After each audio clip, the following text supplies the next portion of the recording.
Guys ഈ കാണുന്ന R15V4 head എന്ന സൗണ്ട് ആയിട്ട് വന്നതാണ്.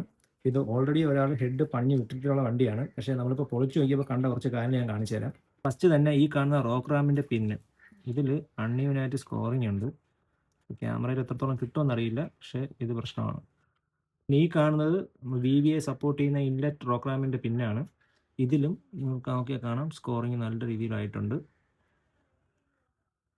ഇതിനകത്തൊരു വാഷർ വരുന്നുണ്ട്, അത് മിസ്സിംഗ് ആണ്, ഇട്ടിട്ടില്ല. ഞാൻ പറഞ്ഞ വാഷർ ഇതാണ് മിസ്സിംഗ് ആയിട്ടുള്ളത്. ഇത് VVAയുടെ റോക്ക് റാമിൻ്റെ ഇടയിൽ വരുന്ന ഒരു വാഷറാണ്. പക്ഷേ ഇതിപ്പോൾ വേറെ വണ്ടിയുടെയാണ്, ഇതിലിപ്പോൾ ഈ സാധനം ഇല്ല. പിന്നെ ക്യാം ഷാഫ്റ്റ് നമുക്ക് നോക്കുമ്പോഴത്തേക്കും എന്താ ഈ പാടൊക്കെ മാനുഫാക്ചറിങ് ഡിഫക്റ്റ് ആണോ അതോ ടൂൾ മാർക്കാണോ എന്ന് അറിയില്ല. പക്ഷേ ഇങ്ങനെ പാടുകൾ കിടപ്പുണ്ട്. പിന്നെ നിങ്ങൾക്ക് ഇവിടെ ഇങ്ങനെ തേയ്മാനം ജസ്റ്റ് നിങ്ങൾക്ക് ഇതിൽ കാണാൻ പറ്റുമെന്ന് എനിക്ക് തോന്നുന്നു. അത് വാൽവ് ഓവർ ടൈറ്റ് അടിച്ചതിൻ്റെയാണ് അങ്ങനത്തെ തേയ്മാനം ഇതിൽ വരുന്നത്. പിന്നെ മെയിനായിട്ട് ഇതിൽ ഫുൾ ഇഷ്യൂ ആവാനുള്ള റീസൺ എന്ന് പറഞ്ഞു കഴിഞ്ഞാൽ ഇതാണ് ഇതിൻ്റെ പഴയ ബീഡിങ്. ഇപ്പോൾ ഇത് കാണാം, ഈ പൊട്ടിപ്പോയിരിക്കുന്നത്. അപ്പോൾ പുതിയ ബീഡിങ് നമ്മൾ വാങ്ങിച്ചതാ ഇതുപോലെ ബീഡിങ് വരേണ്ടതാണ്.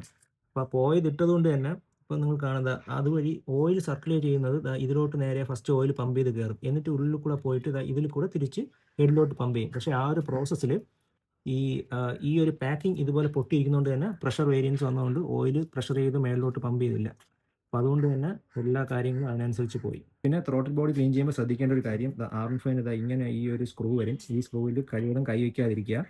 ഇത് കറക്റ്റ് നമ്മൾ ആ ഒരു 20,000 കിലോമീറ്റർ അല്ലെങ്കിൽ 15,000 കിലോമീറ്റർ നമ്മൾ ഗ്യാപ്പിൽ ത്രോട്ടിൽ ബോഡി ഇറക്കി ക്ലീൻ ചെയ്ത് പോകുന്ന വണ്ടിയാണെന്നുണ്ടെങ്കിൽ ഈ ഹോളിൽ കൂടെ ക്ലീനർ അടിച്ച് ക്ലീൻ ചെയ്ത് കൊടുത്താൽ മതി. അല്ലാതെ ഇത് ഇളക്കി ക്ലീൻ ചെയ്യാൻ വേണ്ടി നിൽക്കരുത്. അങ്ങനെ ചെയ്താലുള്ള പ്രശ്നം എന്ന് പറഞ്ഞു കഴിഞ്ഞാൽ ഈ സ്ക്രൂവിൻ്റെ റേഷ്യോ മാറിക്കഴിഞ്ഞാൽ പല വണ്ടികളിലും പവർ ഡ്രോപ്പും അതുപോലെ തന്നെ മൈലേജ് ഡിഫറൻസും പല പ്രശ്നങ്ങളും വന്ന് കണ്ടിട്ടുണ്ട്. അപ്പോൾ അതുകൊണ്ടാണ് ഈ ഒരു സ്ക്രൂവിൻ്റെ ഉള്ള റേഷ്യോ മാറ്റി കളിക്കരുതെന്ന് ഞാൻ റെക്കമെൻഡ് ചെയ്യുന്നത്.